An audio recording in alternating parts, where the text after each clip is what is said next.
শিরোনাম বাংলাদেশকে পুরো বিদ্যুৎ সরবরাহ করবে আদানি পাওয়ার। এতক্ষণ শিরোনাম শুনলেন, এবার বিস্তারিত। কিছুদিনের মধ্যে বাংলাদেশকে পুরো ১,৬০০ মেগাওয়াট বিদ্যুৎ সরবরাহ করবে ভারতের আদানি পাওয়া। অর্থাৎ ৩ মাস পর পুরো সরবরাহ পেতে যাচ্ছে বাংলাদেশ। যদিও বাংলাদেশ বিদ্যুতের দামে যে ছাড় ও কর সুবিধা চেয়েছিল, তা দিতে রাজি হয়নি আদান। বিদ্যুতের মূল্য পরিশোধে বিলম্বের কারণে গত বছরের ৩১ আগস্ট গৌতম আদানির কোম্পানি বাংলাদেশে বিদ্যুৎ সরবরাহ কমিয়ে অর্ধেক করে দেয়। ১ নভেম্বর ৮০০ মেগাওয়াট ক্ষমতাসম্পন্ন একটি বিদ্যুৎ কেন্দ্র বন্ধ করে দেয় আদান।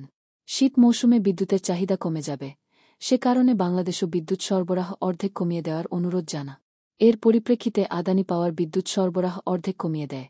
সেই সঙ্গে মূল্য পরিশোধের বিষয়টি তো ছিল।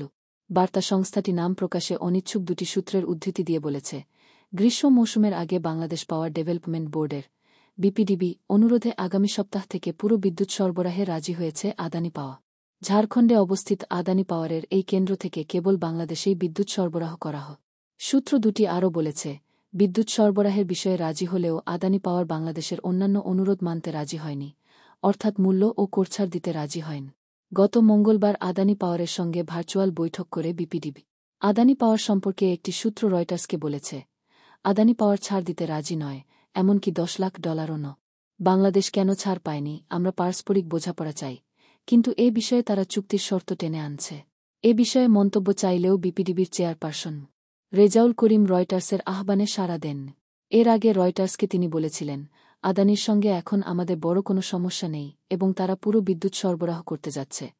তিনি আরও বলেছিলেন, আদানি পাওয়ারের পাওনা পরিশোধের পরিমাণ মাসে $8.5 কোটি থেকে বৃদ্ধির চেষ্টা চলছে। অন্যদিকে আদানি পাওয়ারের মুখপাত্র রয়টার্সের প্রশ্নের জবাবে মন্তব্য করতে রাজি হয়ন। এর আগে রয়টার্সের আরেক সংবাদ প্রতিবেদনের পরিপ্রেক্ষিতে বিবৃতিতে তারা জানায়, ক্রেতার চাহিদার সাপেক্ষে বিদ্যুৎ কেন্দ্র থেকে বিদ্যুৎ সরবরাহ করা হয়। ক্রেতাদের চাহিদা সময় সময় পাল্টা। গত ডিসেম্বর মাসে আদানি পাওয়ারের মুখপাত্র বলেছিলেন, বিপিডিবির কাছে তাদের পাওনা প্রায় $90 কোটি, যদিও রেজাউল করিম তখন বলেছিলেন, এই অঙ্ক $65 কোটি। মতভিন্নতা মূল কারণ হল বিদ্যুতের শুল্ক হিসাবের পদ্ধতি। এর আগে বিপিডিবি আদানি পাওয়ারের কাছে কয়েক লাখ ডলারের কর সুবিধা এবং গত বছরের মে মাস পর্যন্ত যে ছাড় ছিল, তা পুনর্বহাল চেয়ে চিঠি দিয়েছে। এই ছিল আজকের খবর।